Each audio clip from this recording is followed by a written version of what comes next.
David Hume, 1711 to 1776.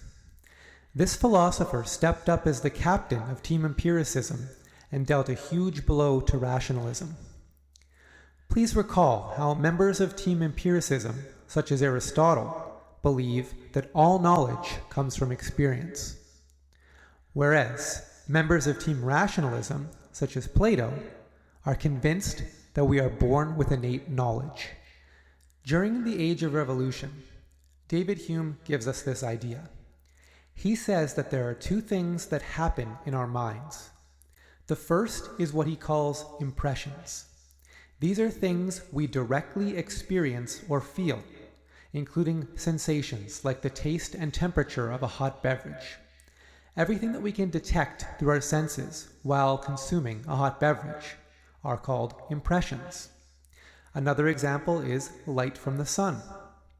Another example is emotions such as fear, joy, hate, and excitement. All of these things are impressions that happen in our minds because we can directly experience or feel them. The second group of things that can happen in our minds are what Hume calls ideas. These are less lively copies of impressions, such as thoughts, reflections, and imaginings. So if you have a thought about drinking a hot beverage, or you reflect on the way that the sun shone light on you today, or you imagine a past emotion that you experienced, such as fear, joy, hate, or excitement, these are all ideas. It is important to understand that Hume calls ideas less lively copies of impressions. This reminds us of the idea given to us by Plato so long ago, that anything that we experience in the cave, right, or the world of the senses, these are things that are less lively copies or imperfect versions of the ideal form of those things. So whether that be beauty, the concept of justice, or something as simple as a chair, everything that we experience with our senses, according to Plato, is a less perfect version of that ideal form that exists in some sort of magical fifth dimension. What Hume is saying here is that we have a lot of impressions in our minds from things that we directly experienced, and then we have ideas that are copies of those later on. So they're less lively than the impressions because the impressions happened in the moment, and you felt them intensely in the moment, and then later on you reflect back on those, and your ideas, no matter how vivid they might be, are never going to be as intense as the initial impressions. Now think about why that is true. Here's an example. You can feel pain very intensely in the moment. This is an impression. Imagine you step on a nail. That is an extremely traumatic impression of pain. It might be excruciating in the moment. Now later on, maybe years later, you think back or reflect on that moment of pain. That memory could be extremely negative. It could cause you to brood on that experience. It could even be very painful to recall what that impression was like. But no matter how negative your memory is or your idea of that moment, it will never be as strong or intense as the initial impression. The impression you got from the pain of stepping on that nail is very, very strong. Your idea could be strong, but never as strong as the initial impression. Hume claimed that without impressions, there can be no ideas. Why does he say this? Well, according to him, one is a copy of the other. Remember the two eyes. Ideas are copies of impressions. So if something is a copy of something else, you can't possibly have the other one without the first, the original.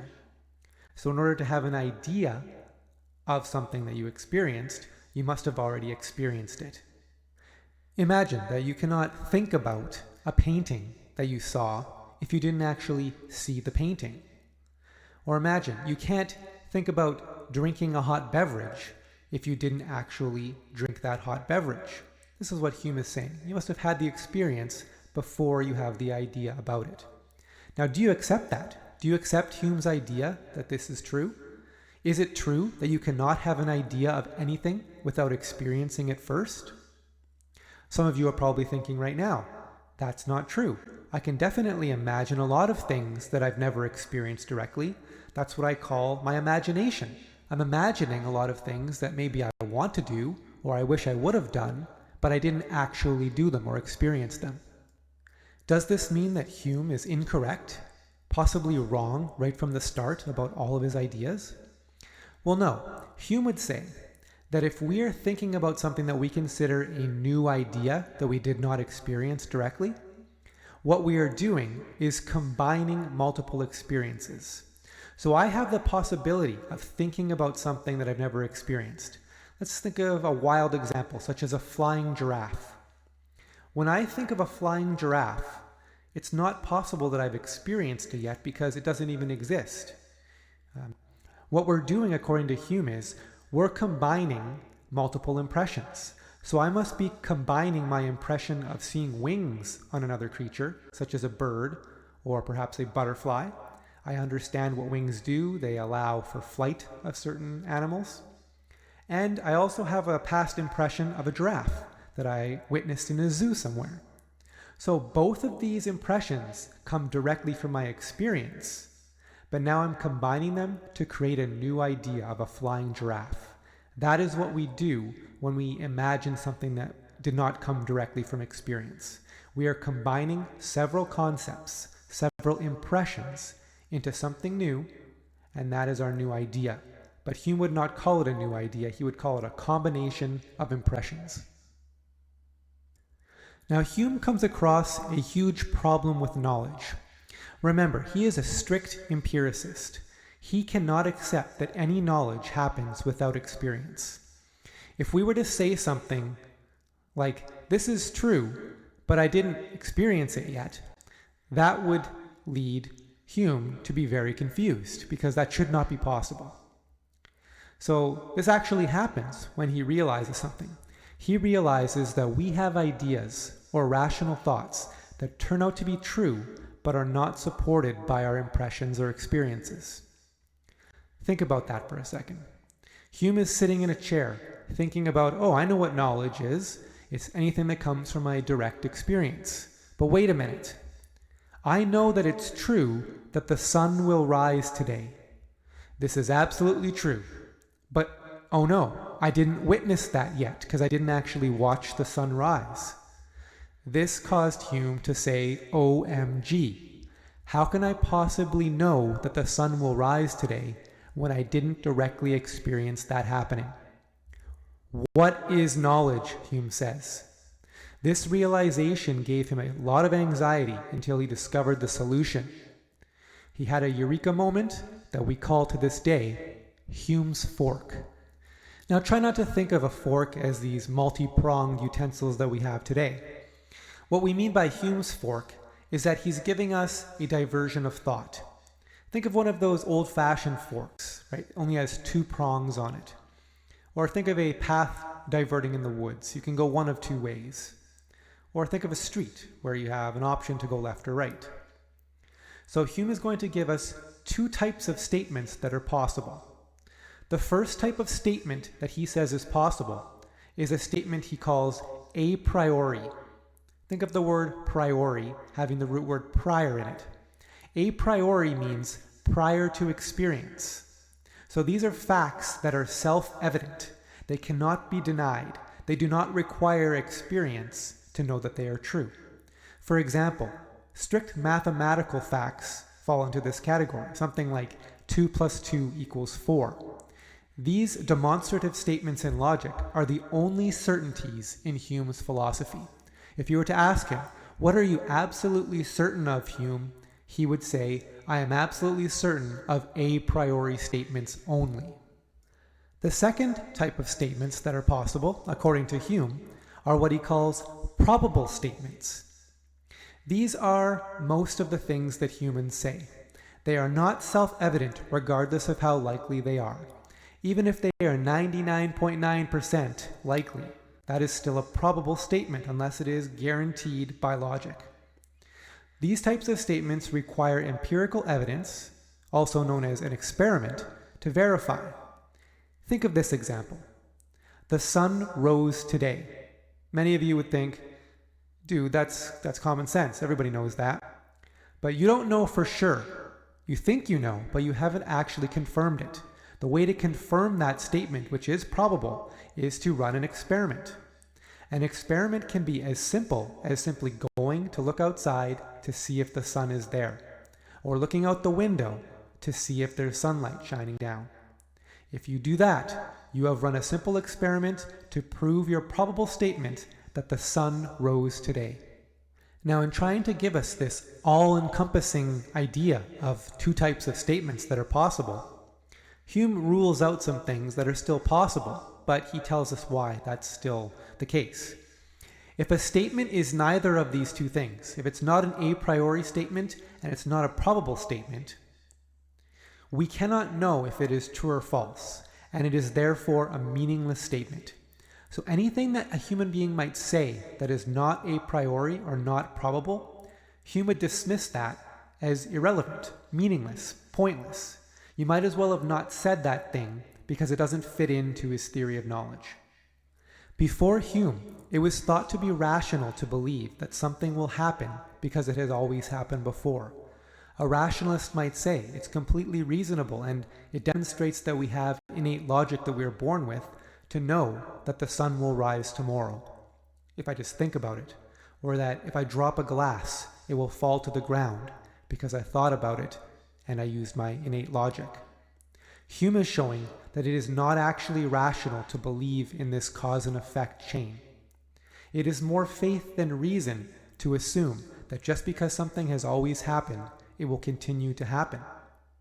We can all think of examples when we were doing something and we witnessed something happening over and over again, but then it turned out in the end that it was not a guarantee that that thing would always happen. Here's a simple example.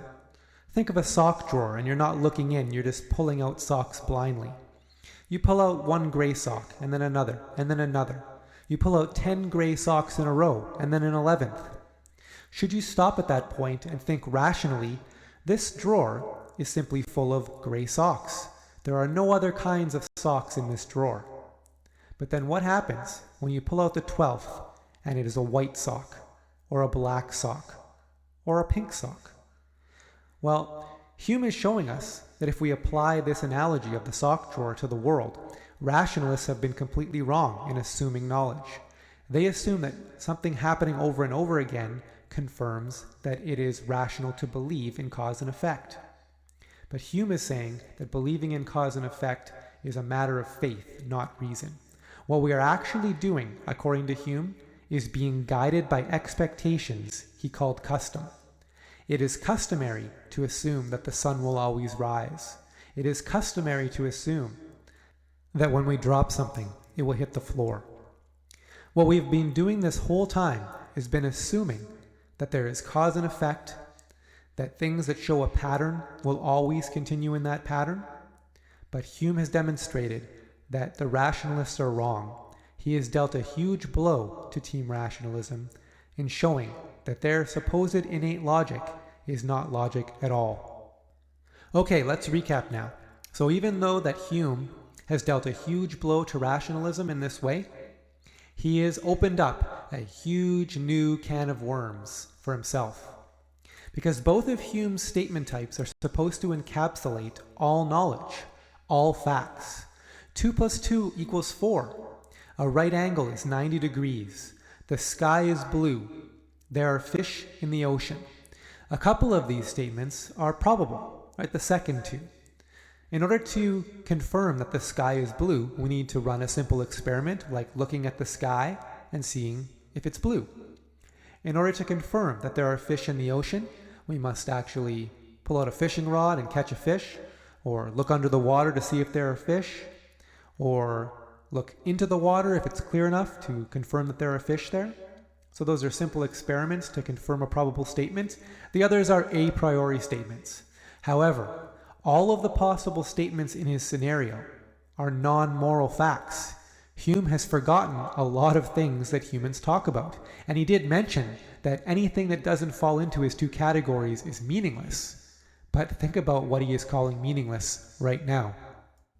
Humans have a very strong tendency to decide what is right and wrong. right? We call this branch of philosophy ethics, trying to determine how we should behave. Try to take any fact that Hume accepts as knowledge and use it to decide how to behave. Think of it this way. If you try to say, one should something, where I said something, put a blank. So one should blank, or one ought to blank, because, and then another blank, and insert a fact there. So one should not steal because the sky is blue. Just think about how ridiculous that is, right? No matter what statement we put into that blank, no matter what fact we put into that second part of the argument, it immediately becomes invalid because we cannot use a fact to determine how people should behave. To put that another way, you can say you cannot obtain moral knowledge by using natural facts or facts about how the world is. If you were the smartest person alive and you knew every fact about everything on earth, you still couldn't tell somebody how they should behave or give them moral knowledge. Now, if that's the case, are you trying to say that moral knowledge doesn't exist? That it is irrelevant or meaningless, as Hume said? Or I think what we have here is the case that Hume has not accounted for the existence of moral facts at all. He hasn't factored them into his equation in any way. So what do we do about this? Well, we've talked about it for the entirety of time since Hume. This is a monumental problem in philosophy called the is-ought problem. If we know how something is, we know a fact about the world, it doesn't tell us how we ought to behave, how we should guide human behavior. What we have here is a recognition that the empirical way of obtaining knowledge, or the empirical mindset of philosophy, cannot guide human behavior when it comes to ethics. So, of course, if we want to continue accepting empiricism as our base for knowledge, and we want to stay on team empiricism, we need to figure out a way to think about this problem and possibly solve it. Now, many people in the past and to this day like to talk about pleasure and pain as the way to get around this is-ought problem.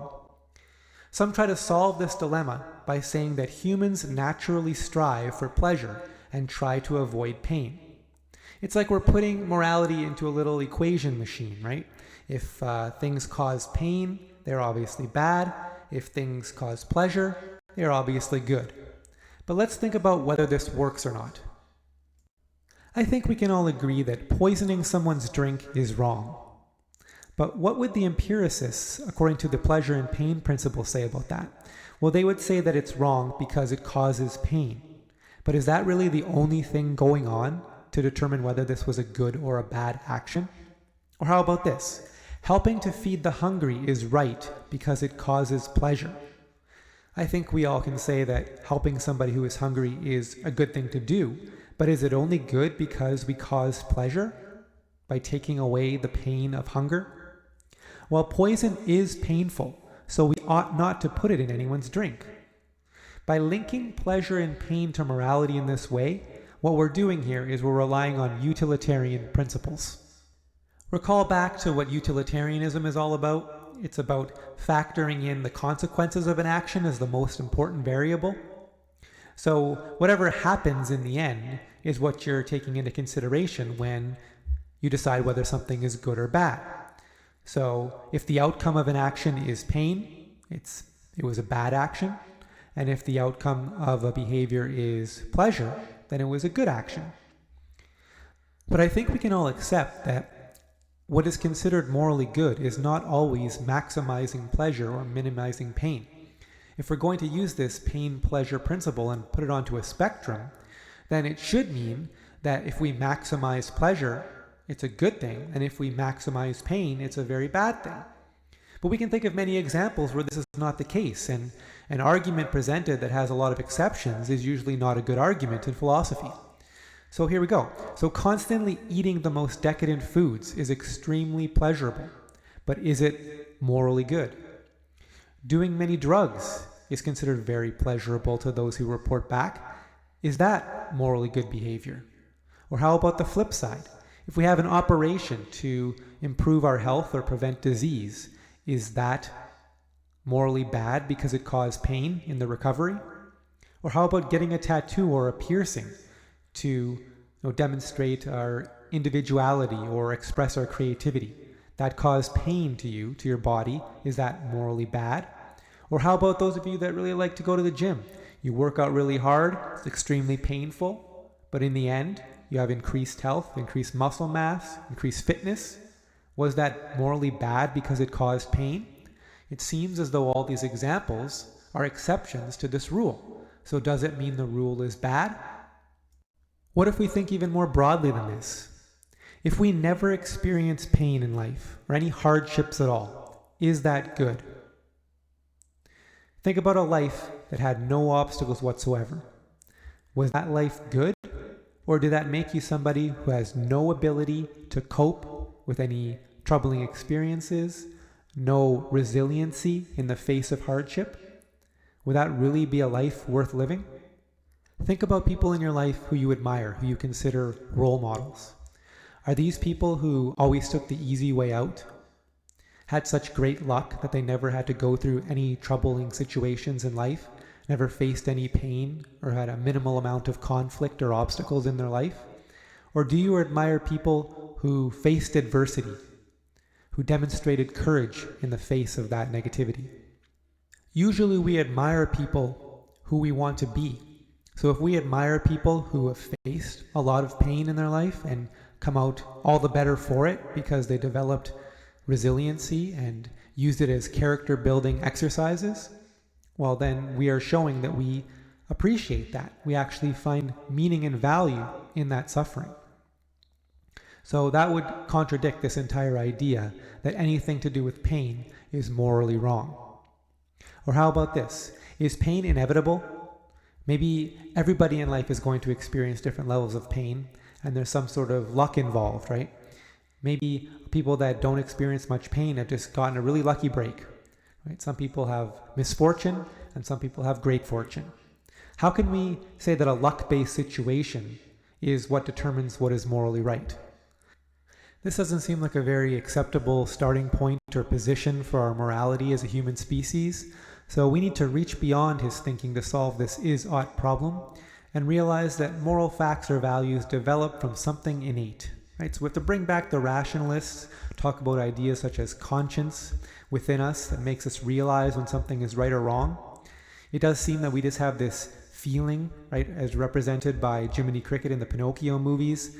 But where exactly does this moral intuition come from? Well, for much of human existence, some have argued that God or religion is what gives us our morality and rules to live by. When we got to the ancient Greeks, some prefer Plato's theory of the forms with universal representations of justice and beauty and other concepts.